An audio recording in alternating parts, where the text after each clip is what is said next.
સુરતવાસીઓ સાવધાન. અત્યાર સુધી તમે સોના ચાંદી કે રોકડની ચોરી સાંભળી હશે, પરંતુ સુરતના રાંદેરમાં એક એવી ચોરી થઈ છે જે સાંભળીને તમે માથું ખંજવાળતા થઈ જશો. સીસીટીવીમાં દેખાતો આ વ્યક્તિ છે બ્રાન્ડ ચોર. જી હા, એટલે કે બ્રાન્ડ કોન્શિયસ ચપ્પલ ચોર.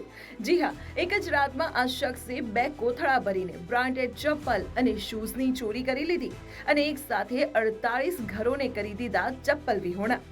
નવાઈની વાતો એ છે કે ચોરે ઘરમાં ઘૂસવાને બદલે ઘરની બહાર પડેલા મોંઘા પગરખા પર હાથ સાફ કર્યો. આ ચોર કેટલો બ્રાન્ડનો શોખીન હશે એ જુઓ. તેણે માત્ર બ્રાન્ડેડ અને મોંઘા બૂટ ચપ્પલ જ પસંદ કર્યા. પૂરા 2 મોટા થેલા ભરીને આ ચપ્પલ ચોર રફુચક્કર થઈ ગયો. આ આખી ઘટના સીસીટીવી કેમેરામાં કેદ થઈ ગઈ છે અને હવે આ ફૂટેજ સોશિયલ મીડિયા પર જોરદાર વાયરલ પણ થઈ રહ્યા છે.